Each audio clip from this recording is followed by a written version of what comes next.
Last time बेटा हमने किया था electric field due two point charge and a line charge.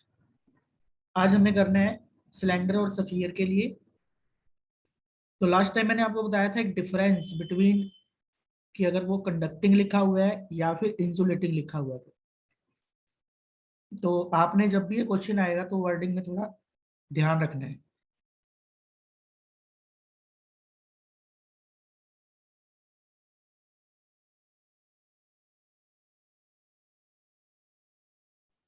Okay, तो सबसे पहले हम कर रहे हैं चार्ज सिलेंडर।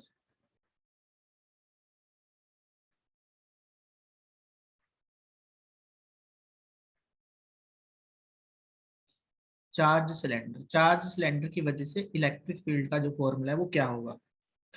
देखो, जो चार्ज सिलेंडर है, मैं आपको एक तरीका बता रहा हूँ, उस तरीके को ध्यान में रखना। चार्ज लिखा हुआ है ना, तो चार्ज मैंने कल बताया था आपको लास्ट टाइम, लास्ट लेक्चर में, कि जब चीजों के साथ चार्ज वर्ड लिखा होगा तो इस चीज का कोई मतलब नहीं रह जाएगा कि वो होलो है या वो सॉलिड है। जबकि इंसुलेटिंग लिखा होगा तो हमें केयरफुली रहना है कि वो होलो है या फिर वो सॉलिड है। दोबारा सुनो ध्यान से। अगर चार्ज सॉरी कंडक्टिंग लिखा हुआ है तो ये चार्ज सिलेंडर में आपको पहले कौन सा कर रहा हूँ, कंडक्टिंग। कंडक्टिंग करवा रहा हूँ। कंडक्टिंग मतलब ये किसी मेटल का बना है, कॉपर का बना है, एल्युमिनियम का बना है। तो आपने ये वर्ड नहीं देखना कि ये सॉलिड है या होलो है, मतलब अंदर से खाली है या अंदर से फिल है, फिर हमें इस चीज को नहीं देखना। लेकिन अगर ये नॉन कंडक्टिंग लिखा होता तो फिर वो देखना पड़ता। तो पहले हम कंडक्टिंग का केस कर रहे हैं, इसलिए चाहे होलो हो चाहे सॉलिड हो, इस पर जितना भी चार्ज है वो कहाँ पर होगा, सरफेस पर। कंडक्टर जो होते हैं ना, मेटल जो होते हैं, उनमें चार्ज अंदर नहीं रुकता, हमेशा कहाँ आ जाता है, आउटर सरफेस पर आ जाता है। तो इस पे भी आउटर सरफेस पे आ जाएगा चार्ज। ऐसा क्यों होता है, क्योंकि कंडक्टर में चार्ज फ्री होता है मूव करने के लिए। किसी भी कंडक्टर का जो अंदर वाला पोर्शन है ना, इसमें पोटेंशियल, अगर अंदर चार्ज रुक जाए तो अंदर पोटेंशियल ज्यादा हो जाता है। तो ये जो चार्ज है वो हाई पोटेंशियल से लो पोटेंशियल की तरफ मूव करता है, यानी कहाँ पर आ जाता है, सरफेस पर आ जाता है। अब ये बीच में सपोज करो इसकी एक्सिस है, इमेजिनरी लाइन इसकी एक्सिस मैंने बना दी, और इस सिलेंडर का जो रेडियस है वो हम सपोज कर लेते हैं कैपिटल आर। तो अब यहां से हमसे ना तीन जगह इलेक्ट्रिक फील्ड पूछी जा सकती है, ध्यान रखना। एक पूछी जाती है इनसाइड। इनसाइड मतलब सिलेंडर के अंदर अंदर, इसे मैं बोल देता हूँ आर, स्मॉल आर वन। एक पूछी जा सकती है सरफेस पर। सरफेस पर जब पूछेंगे तो रेडियस, सिलेंडर का जो रेडियस है वही रेडियस हम यूज कर लेंगे, जो भी सिलेंडर का रेडियस है। यहाँ पर कितना लिखा है हमने, कैपिटल आर। और एक पूछी जाती है आउटसाइड द सिलेंडर। आउटसाइड यानी सिलेंडर के बाहर कोई पी पॉइंट है, और ये सिलेंडर का जो सेंटर वाली लाइन है उससे कितनी दूर है, R2 पॉइंट दूर है। तो तीन जगह हमें कंडक्टिंग चार्ज सिलेंडर की वजह से इलेक्ट्रिक फील्ड बतानी है, कहाँ कहाँ, inside, on the surface and outside. तो इसमें फॉर्मूला कैसे ध्यान रखेंगे, देखो इनसाइड वाले फॉर्मूला को थोड़ा सा आपने ध्यान में रखना है। ई इनसाइड, एक ना आपने गोजला कभी पढ़ा होगा, हम पढ़ेंगे भी उसको डिटेल में, लेकिन ये जो रिजल्ट मैं आपको बता रहा हूँ ये गोजला से ही निकलते हैं। गोजला कहता था कि अगर किसी किसी पॉइंट पर अगर आप इलेक्ट्रिक फील्ड निकालने की कोशिश कर रहे हो, और उस पॉइंट से पहले पहले, ये जैसे सेंटर लाइन है, उस पॉइंट से पहले पहले कोई चार्ज पार्टिकल अगर नहीं रखा हुआ, तो इलेक्ट्रिक फील्ड जो है वो कितनी होगी उस पॉइंट पर, जीरो। तो ये मैं R1 पर निकाल रहा हूँ, इन साइड में निकाल रहा हूँ। तो इन साइड से पहले देखो, लाइन और इन साइड वाले पॉइंट के बीच में कोई चार्ज पार्टिकल नहीं रखा हुआ, तो यहाँ जो इलेक्ट्रिक फील्ड है वो कितनी आएगी, जीरो आएगी। तो ई इन साइड की वैल्यू कितनी हो जाएगी, जीरो। कंडक्टिंग चाहे सफियर दिया हो चाहे सिलेंडर दिया हो, कुछ भी दिया हो, कंडक्टिंग लिखा हुआ है और इन साइड पूछा जा रहा है, हमेशा इलेक्ट्रिक फील्ड जीरो आएगी। अभी हम सफियर करेंगे तब भी देख लेना, कंडक्टिंग इन साइड के अंदर कितनी होगी, जीरो। दूसरा पॉइंट, सरफेस पर कितनी होगी इलेक्ट्रिक फील्ड, सरफेस पर कितनी होगी। तो आप इसको ना वायर की तरह एज्यूम करने लग जाना जब ये सरफेस पर पूछना स्टार्ट कर दे। इस सिलेंडर को किसी तरह एज्यूम करेंगे हम, वायर की तरह। और वायर के लिए अगर रिजल्ट ध्यान हो तो इलेक्ट्रिक फील्ड का फॉर्मूला था lambda by 2 pi epsilon naught r. लेकिन सरफेस के लिए आर की वैल्यू कितनी है, कैपिटल आर। और तीसरा आ जाएगा आउटसाइड, तो ये भी वायर वाला रिजल्ट ही रहेगा, लेकिन अब कैपिटल आर की जगह कितना आ जाएगा, स्मॉल आर।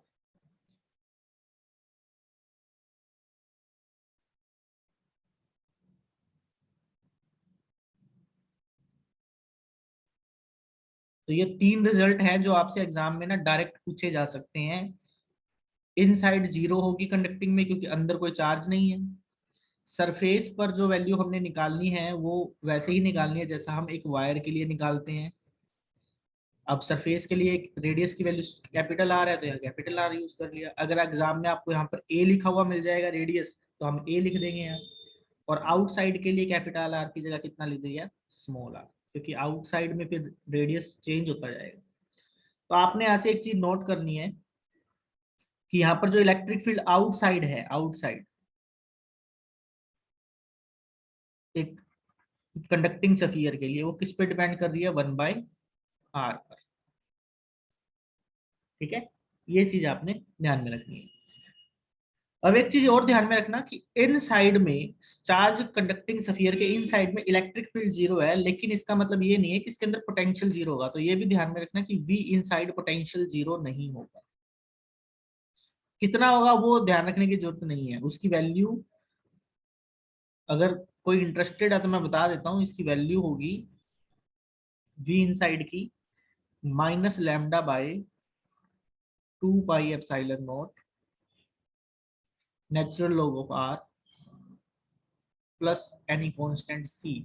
अब ये वैल्यू आपको याद रखने की जरूरत नहीं है, बस इतना ध्यान में रखना है कि वी इनसाइड जो है वैल्यू जीरो नहीं होगी।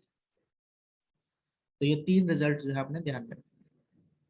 कौन टॉपिक का नाम क्या था, कंडक्टिंग चार्ज सिलेंडर। अब हम नेक्स्ट टॉपिक की तरफ जा रहे हैं, वो है इंसुलेटिंग चार्ज सिलेंडर। इंसुलेटिंग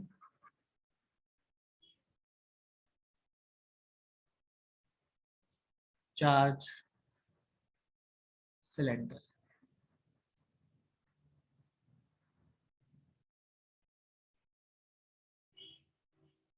इसके अब दो पार्ट हो जाएंगे, एक तो हो जाएगा शेल,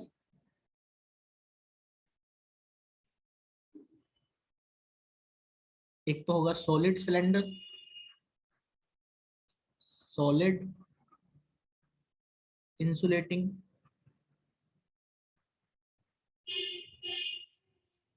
चार्ज सिलेंडर।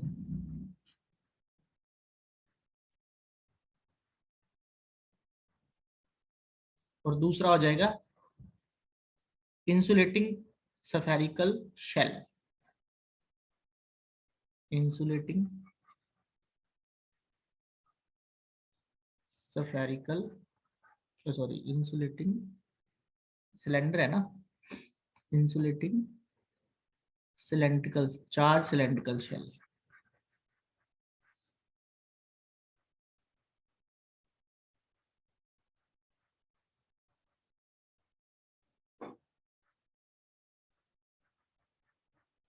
शेल का मतलब होता है कि वो अंदर से क्या होगा, खाली।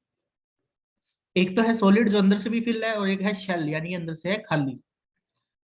तो पहले सॉलिड वाले को देखो, ये मैंने सिलेंडर बना दिया।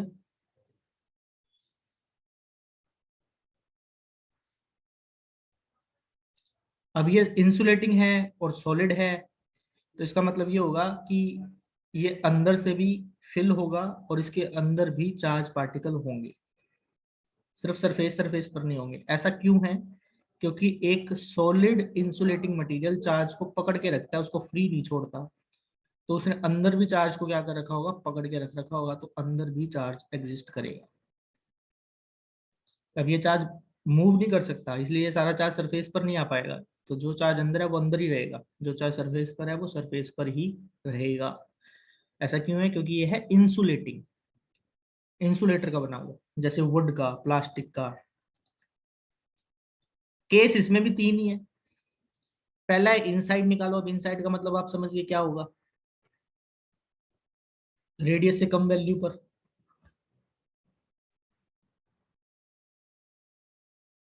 एक आउटसाइड निकालना है, एक सरफेस पर निकालना है।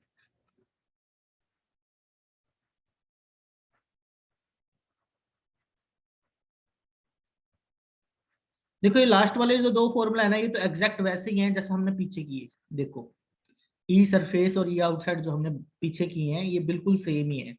तो ई सरफेस के लिए आ जाएगा lambda by 2 pi epsilon not capital are.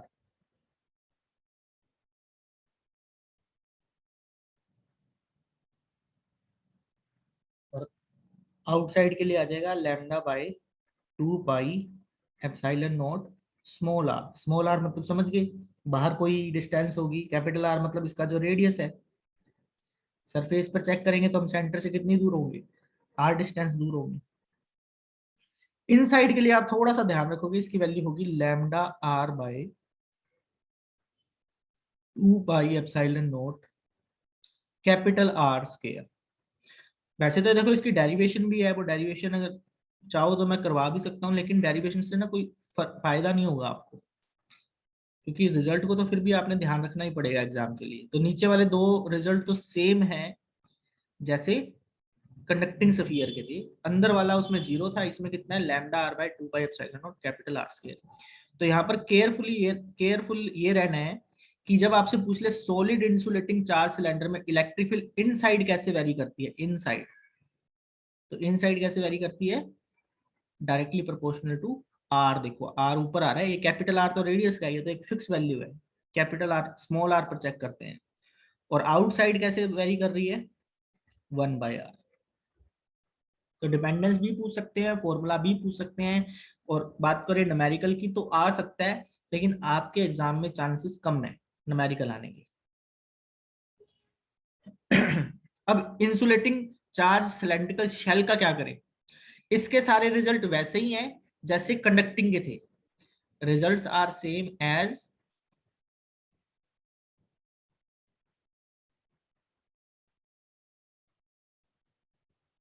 Conducting cylinder.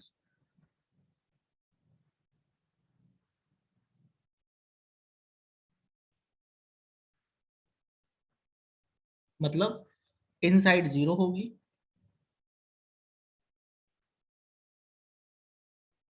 Surface पर lambda by 2 pi epsilon not capital are, और आउटसाइड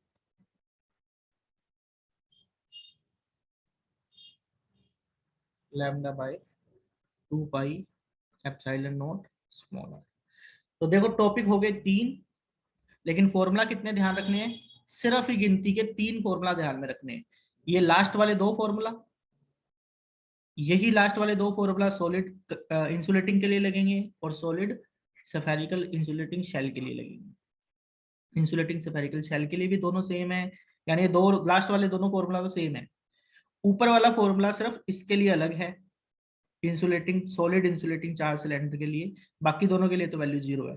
तो दो और एक तीन, तीन ही फॉर्मूला आपने सिर्फ क्या करने हैं, ध्यान में रखने हैं, और इतने बड़ा मेजर टॉपिक जो है वो आपका इजीली हो जाएगा। तो मैंने कंपेयर करके भी बता दिया आपको भी, आपको क्या क्या चीजें ध्यान में रखनी है।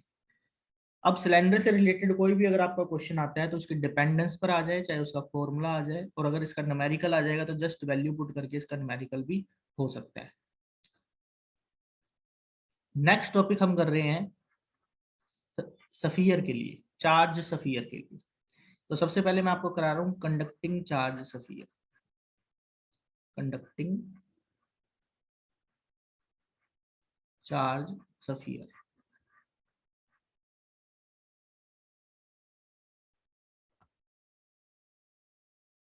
लैम्डा क्या है, अच्छा एक बच्चे ने क्वेश्चन पूछा था। देखो लैम्डा मैंने लास्ट लेक्चर में आपको बताया था, लैम्डा होती है line charge density. Line charge density, ठीक है। अब इस केस में वो क्या हो जाएगी लाइन चार्ज डेंसिटी, क्योंकि ये तो कोई लाइन नहीं है तो सिलेंडर है। तो आपने ध्यान में रखना total charge on cylinder, total charge on cylinder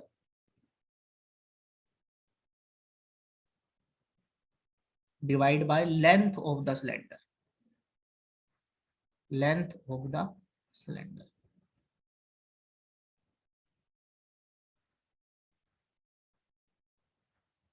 यही होती थी total charge divide by length of the wire, कह देते थे हम। तो ये हो जाएगी लाइन चार्ज डेंसिटी। और जब ये एग्जाम में आपको दी होगा ना लैम्डा क्वेश्चन में, तो इसके यूनिट लिखे होंगे कूलम पर मीटर, वहां से आपको पता चल जाएगा ये लैम्डा दिया हुआ है। लाइन चार्ज डेंसिटी बोलते हैं total charge on the cylinder, चाहे वो कंडक्टिंग नॉन कंडक्टिंग है ना, इंसुलेटिंग वाला, शेल हो सॉलिड हो कोई भी हो, सभी के लिए same he formula, total charge on the cylinder. जैसे ये वाला सिलेंडर है, इस पर कह दिया कैपिटल क्यू चार्ज है और इसकी लेंथ आपको कह दे भी एल है, तो क्यू बाई एल हो जाएगा। ठीक है, अब आ जाते हैं कंडक्टिंग चार्ज सफियर के ऊपर। पहले कंडक्टिंग करेंगे फिर इंसुलेटिंग करेंगे। कंडक्टिंग चार्ज सफियर, अब कंडक्टिंग लिखा हुआ है तो ये चीज तो देखने की जरूरत नहीं है कि वो शेल है या फिर वो सॉलिड है।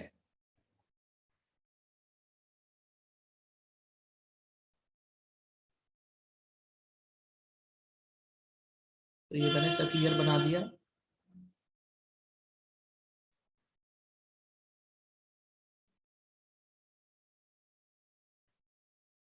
ठीक है, और ये सफियर का रेडियस है कैपिटल आर।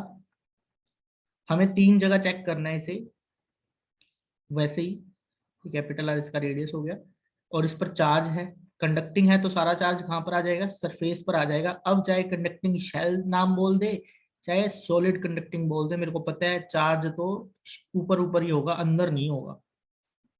जब ऊपर ऊपर ही चार्ज होगा तो चाहे वो शेल हो चाहे वो सॉलिड हो, इस चीज से कोई मतलब रह नहीं जाता। चार्ज की लोकेशन को देखना होता है, चार्ज अंदर है या सिर्फ सरफेस सरफेस पर है। अब तीन जगह पूछा जाएगा, कहाँ कहाँ, इन साइड पूछेंगे किसी पॉइंट पर, सरफेस पर पूछ सकते हैं और आउटसाइड भी पूछ सकते हैं। तो इसके लिए क्या रिजल्ट ध्यान में रखें, देखो ई इन साइड का तो सभी को रिजल्ट आइडिया लग रहा होगा, कोई बताएगा इन साइड कितना होगा, इलेक्ट्रिक फील्ड इन साइड कितना होगा रिजल्ट, शाबाश चैट में बताओ, इन साइड कितनी होगी इलेक्ट्रिक फील्ड। अंदर कोई चार्ज नहीं है, सारा चार्ज सरफेस पर है, तो इलेक्ट्रिक फील्ड इन साइड कितना होगा। आंसर सभी ने देना है, अजय वीर का आंसर है वेरी गुड, सही है अजय वीर का।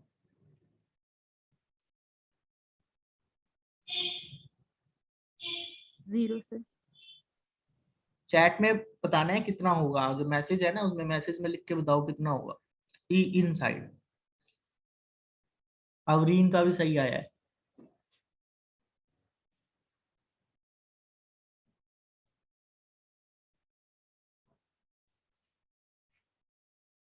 ठीक है, तो ई इन साइड कितना होगा, 0 होगा। रीजन सेम वही है कि अंदर कोई चार्ज है ही नहीं, सारा सरफेस पर है, और जहां हम चेक कर रहे हैं वहां से लेके सेंटर के बीच में कोई भी चार्ज पार्टिकल नहीं है। अब ई सरफेस पर कितना होगा, देखो जैसे हमने सिलेंडर को, जब सरफेस पर हमने वैल्यू निकाली सिलेंडर के लिए, तो हमने क्या, कौन सा रिजल्ट यूज कर दिया, जैसे वायर वाला रिजल्ट, अगर याद हो लास्ट टाइम हमने वायर के लिए इलेक्ट्रिक फील्ड निकाली थी, वो रिजल्ट यूज किया। क्योंकि हमें पता है कि अगर हम इस सिलेंडर को सिलेंडर के सरफेस पे या सिलेंडर से बाहर आ जाते हैं ना, तो हमने इसको क्या कर देना है, एक तरह से श्रिंक कर देना है, दबा के, मन में सोचना है इसको दबा दें तो एक सिलेंडर की क्या बन जाती है, वायर बन जाती है। इसी तरह से एक सफियर के सरफेस पर या आउटसाइड जब चेक करोगे, तो सफियर को अगर बहुत ज्यादा छोटा कर देते हैं, किसकी तरह लगेगा, पॉइंट चार्ज की तरह लगेगा। और पॉइंट चार्ज के लिए वजह से जो इलेक्ट्रिक फील्ड का फॉर्मूला होता है वो क्या होता है, 1/4πε0 Q divide by R square. अब सरफेस पे डिस्टेंस जो है वो कैपिटल आर है, रेडियस जितना, तो ये फॉर्मूला यूज कर लेंगे। ठीक है, इसको ऐसे भी लिख सकते हैं हम, के क्यू बाय आर स्क्वायर, क्योंकि के 1/4πε0 के लिए यूज करेंगे हम। लास्ट लेक्चर में मैंने आपको बताया था 1/4πε0 को के से भी लिखा हुआ मिल जाता है। लेकिन एक चीज देखो, अगर सपोज करो इस पर पूरे पर चार्ज क्यू है, तो इसकी सरफेस चार्ज डेंसिटी कितनी हो जाएगी, surface charge density, surface charge density. Surface charge density क्या होती है? Charge divide by area. इस सरफेस का, इस स्फीयर का एरिया कितना हो जाएगा? 4πr²। इसे हम सिग्मा से लिखते हैं सरफेस चार्ज डेंसिटी को। इस ऊपर वाले फॉर्मूला को देखो, Q डिवाइड बाय 4πr²। तो ये Q डिवाइड बाय 4πr² तो सिग्मा बन गया, नीचे रह गया एप्सिलॉन नॉट, तो इसी को मैं सिग्मा बाय एप्सिलॉन नॉट भी लिख सकता हूँ। तो सरफेस पे अगर मेरे से इलेक्ट्रिक फील्ड पूछ लेंगे एक कंडक्टिंग चार्ज स्फीयर की, तो इसके ये 3 तरह के फॉर्मूले ऑप्शन में आपको मिल सकते हैं। ठीक है, अब बात आ जाती है ई आउटसाइड की।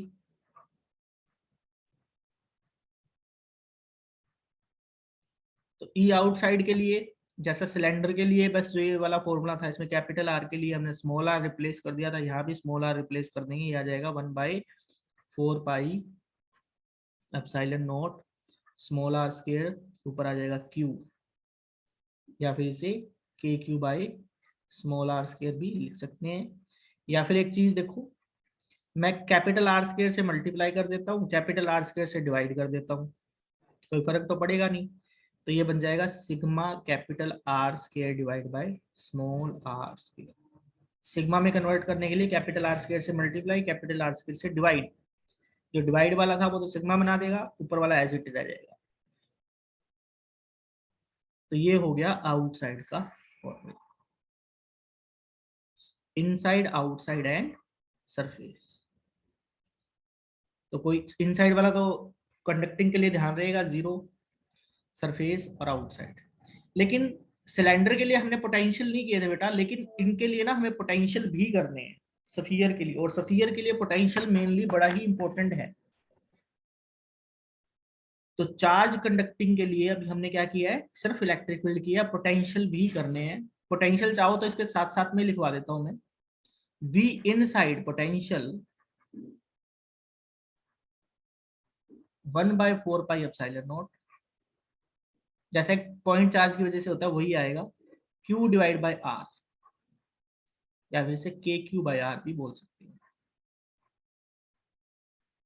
देखो इनसाइड पोटेंशियल 0 नहीं है, इनसाइड इलेक्ट्रिक फील्ड तो 0 है, लेकिन पोटेंशियल 0 नहीं है। ऐसा ही मैंने सिलेंडर के लिए भी लिखवाया था, ये देखो कि E इनसाइड चार्ज कंडक्टिंग के लिए E इनसाइड 0 है, लेकिन V इनसाइड 0 नहीं होता। उसकी तो वैल्यू भी नहीं ध्यान रखनी थी, लेकिन इसकी वैल्यू ध्यान रखनी है, इसकी वैल्यू को ध्यान में रखना है। सरफेस पर भी सेम ही होगा।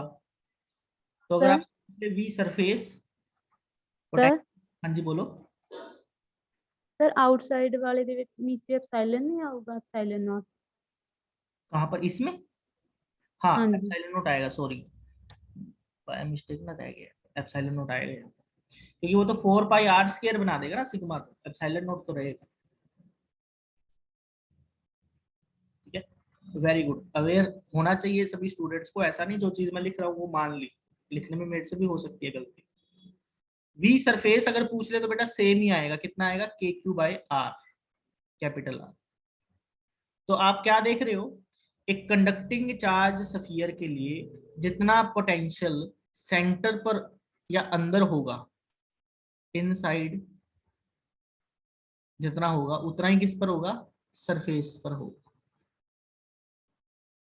और इतना ही हम कह सकते हैं कहां पर होगा? सेंटर पर होगा, क्योंकि इनसाइड सब जगह एक जैसा ही है, तो सेंटर पर भी पोटेंशियल की वैल्यू कितनी होगी? KQ/R। अंदर किसी भी पॉइंट पर, यहाँ यहाँ यहाँ कहीं भी चेक कर लो, वहां भी कितनी वैल्यू होगी? KQ/R। और सरफेस पर भी वैल्यू कितनी होगी? KQ/R। यहां तक किसी को कोई प्रॉब्लम है तो बताओ। आउटसाइड भी बड़ा आसान है, V outside, potential at outside कैसे होगा? बस इसे पॉइंट चार्ज की तरह मानो, KQ/r आ जाएगा, यानी कि 1/4π एप्सिलॉन नॉट Q/r। और अगर आप इसे सिग्मा में लिखना चाहते हो तो ऊपर small are capital r square से मल्टीप्लाई और कैपिटल आर स्क्वायर से डिवाइड कर देंगे, तो ये बन जाएगा एप्सिलॉन नॉट। ठीक है, तो ये बन जाएंगे आपके पास फॉर्मूला। ऐसे इसे भी सिग्मा में चेंज कर सकते हो, इसे भी सिग्मा में चेंज कर सकते हो। इसे सिग्मा में चेंज करोगे तो देखो क्या करोगे, एक आर से डिवाइड और एक आर से मल्टीप्लाई, तो ये बन जाएगा Q R divide bye Q R sigma, क्यों नहीं बचेगा,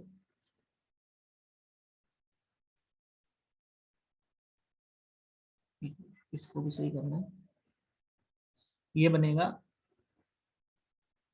क्यू तो चला जाएगा ना, ये बनेगा r sigma divide by epsilon naught, और ये बनेगा sigma r sorry sigma r square divide epsilon not small are.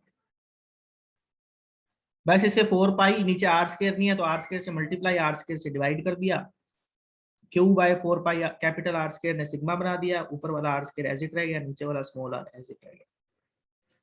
ठीक है, ऐसे इसको भी चेंज कर सकते हो, सरफेस वाले को भी, सरफेस वाले की वैल्यू भी क्या बन जाएगी, sigma r divide by epsilon.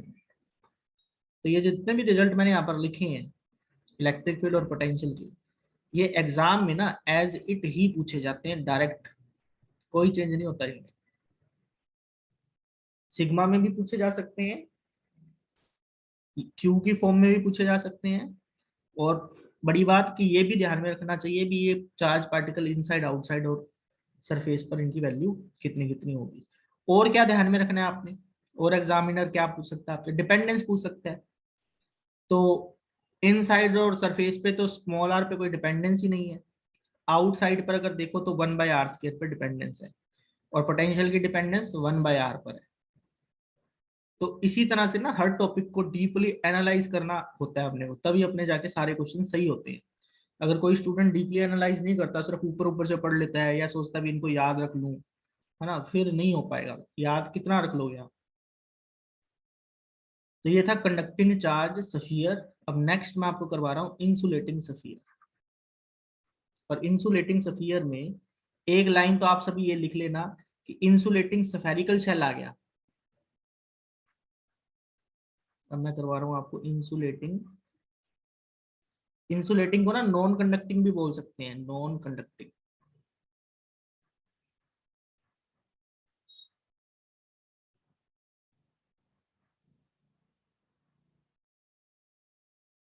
Non conducting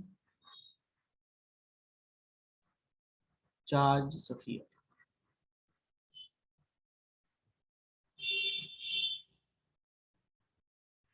तो एक लाइन तो बेटा सभी ये लिख लेंगे कि इसके भी दो टाइप होंगे, एक होगा सॉलिड और एक होगा होलो। फॉर होलो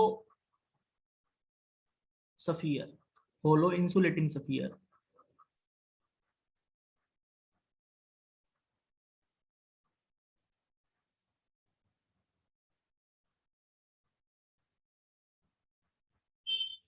जिसे हम शेल भी बोल सकते हैं।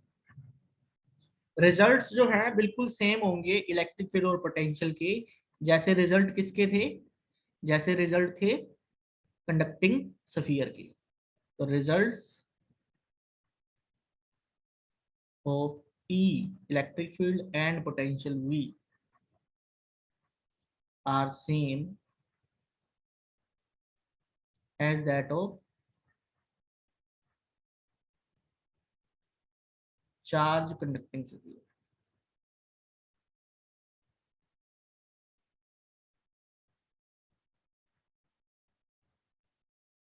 चार्ज कंडक्टिंग सफियर, तो अब मेरे यहाँ पे दोबारा से नोट करने की जरूरत नहीं है मेरे को, लेकिन आप अपने नोट्स बना रहे हो तो वहां नोट कर लोगे। एक क्या हेडिंग बनाओगे, for hollow insulating charge sphere, या फिर इसको शेल भी बोल देते हैं। उसके लिए ये सारे रिजल्ट सेम ही रहेंगे, क्योंकि उसमें भी अंदर चार्ज नहीं होगा, तो सब इलेक्ट्रिक फील्ड पोटेंशियल सबके फॉर्मूला एज इट ही रहेंगे। तो देखो टॉपिक एक करेंगे लेकिन टॉपिक हो जाएंगे दो, इंसुलेटिंग चार्ज स्फेरिकल शेल भी आ जाएगा और कंडक्टिंग भी हो जाएगा। अब बात करते हैं इंसुलेटिंग की, सॉलिड की। फॉर सॉलिड इंसुलेटिंग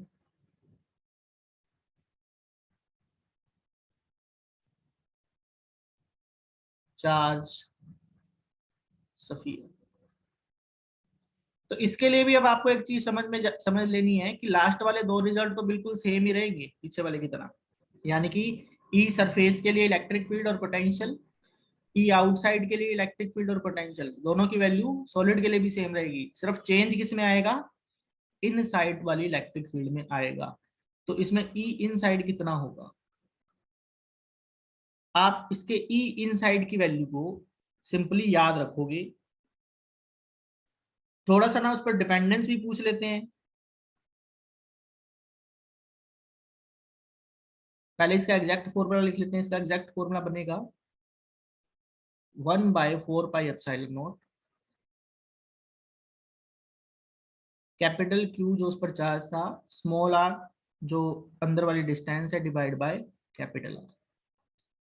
ठीक है, यहां पर आप क्या देख रहे हो कि इलेक्ट्रिक फील्ड जो है वो डायरेक्टली प्रोपोर्शनल टू क्या है, स्मॉल आर है। देखो सॉलिड सिलेंडर के लिए भी यही फिनोमेना था, ये देखो सॉलिड इंसुलेटिंग चार्ज सिलेंडर के लिए भी electric field inside directly proportional to r पर थी, इस पर भी वैसा ही फिनोमेना है। ठीक है, नीचे आर स्क्वायर आएगा, नीचे r square, r 1/r sorry cube आएगा, नीचे स्क्वायर तो रहेगा ना, नीचे क्यूब आएगा। एक आर ऊपर आ गया तो डायमेंशन सेम करने के लिए नीचे आर क्यूब हो जाएगा, आर क्यूब। ठीक है, अब इस रिजल्ट को थोड़ा सा हम मॉडिफाई कर सकते हैं, चेंज कर सकते हैं। कैसे, देखो वॉल्यूम चार्ज डेंसिटी मैंने आपको करवाया था, volume charge density, volume charge density, और उसको रो से लिखते थे और उसकी वैल्यू क्या होती थी, चार्ज डिवाइड बाय वॉल्यूम। एक सफियर का वॉल्यूम क्या होगा, एक सफियर का वॉल्यूम, एक ऐसा सफियर जिसका रेडियस हो कैपिटल आर, इसका वॉल्यूम क्या होगा, 4/3πr³। ठीक है, तो अगर मैं यहां से Q/4πr³ की वैल्यू निकालूं, या फिर 4/r² की वैल्यू निकालूं, तो वो कितनी आ जाएगी, रो आर, और ये 3 ऊपर चला जाएगा तो रो r/3। तो इस फॉर्मूला में Q/4πr³ भी है ना, क्यूब की वैल्यू निकाल लो, यहाँ क्यूब की वैल्यू, ये वैल्यू कितनी बन जाएगी, रो/3। तो अगर मैं ये वैल्यू यहाँ पे पुट कर दूं तो ई इन साइड किस में चेंज हो जाएगा, ई इन साइड किस में चेंज हो जाएगा, देखो Q/4πr³, इसकी वैल्यू रो/3 लिखना है तो इसकी वैल्यू बन जाएगी ro r/3ε0। जो सबसे मेजरली ऑप्शन आता है ना वो यही वाला आता है, रो की फॉर्म में, वॉल्यूम चार्ज डेंसिटी की फॉर्म में। अदरवाइज इन साइड का जो एक्चुअल फॉर्मूला है वो ये ऊपर वाला फॉर्मूला, इसको ध्यान में आपने रखना है। बाकी जो दोनों सेम है फॉर्मूला, सरफेस पर और आउटसाइड के लिए जो फॉर्मूला है वो क्या है, एग्जैक्टली सेम है, ये ध्यान में रखना आपने। तो आप यहाँ पर लिख लोगे कि ई सरफेस पर पूछ ले तो कितना हो जाएगा, 1/4πε0 Q/r², और आउटसाइड कितना हो जाएगा, 1/4πε0 Q/r²। और अगर आप इस रिजल्ट को रो में चेंज करना चाहते हो तो रो में चेंज कर सकते हो। कैसे करोगे, एक आर से मल्टीप्लाई और एक आर से डिवाइड, तो ये फॉर्मूला बन जाएगा rho capital R divide by epsilon not, 3 आ जाएगा साथ में, ro r3ε0। और ऐसे ही ये क्या बनेगा, इसमें तो आर क्यूब से करना पड़ेगा, तो ये फॉर्मूला बनेगा ro r³ divide by 3ε0 small R. मैं तो फटाफट इसलिए लिख लेता हूँ क्योंकि मेरे को प्रैक्टिस है, इसलिए मैं माइंड में कर लेता हूँ सारी कैलकुलेशन। आप थोड़ा सा पहले कैलकुलेशन करोगे उसके बाद आपकी भी हैबिट बन जाएगी। ठीक है, तो ये रिजल्ट आज तरह से ध्यान में रखना है आपने। आउटसाइड और वो वाला वैसे तो फॉर्मूला इसका सेम ही है, लेकिन रो में लिखेंगे तो थोड़ा सा चेंज आ जाएगा। बाकी 1/4πε0 Q/r² सरफेस पर, देखो सरफेस पर 1/4πε क्यू बाय आर स्क्वायर।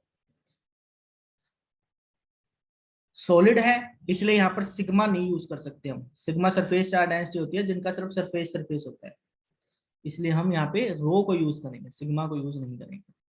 अब बात आ जाती है इनके पोटेंशियल की। तो बेटा पोटेंशियल तो नीचे वाले दोनों का भी सेम ही रहेगा, ठीक है। वी सरफेस का पोटेंशियल भी वही रहेगा जो पीछे वाले रिजल्ट का था, और आउटसाइड का पोटेंशियल भी सेम रहेगा। उसे हम सिर्फ किस में लिख लेंगे, रो में लिख लेंगे अगर लिखना होगा तो। अब मेनली जो इसके अंदर पोटेंशियल का क्वेश्चन पूछा जाता है वो इनसाइड के लिए पूछा जाता है।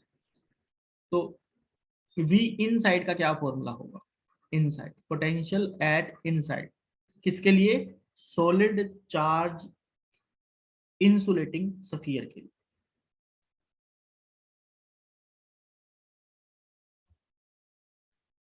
तो इसका जो फॉर्मूला है वैसे तो बड़ा टिपिकल सा फॉर्मूला है, पर थोड़ा सा आप ध्यान रख लोगे तो बहुत अच्छी बात है। 1/4πε0 capital Q 3 capital R² minus small r² divide by 2 capital R³।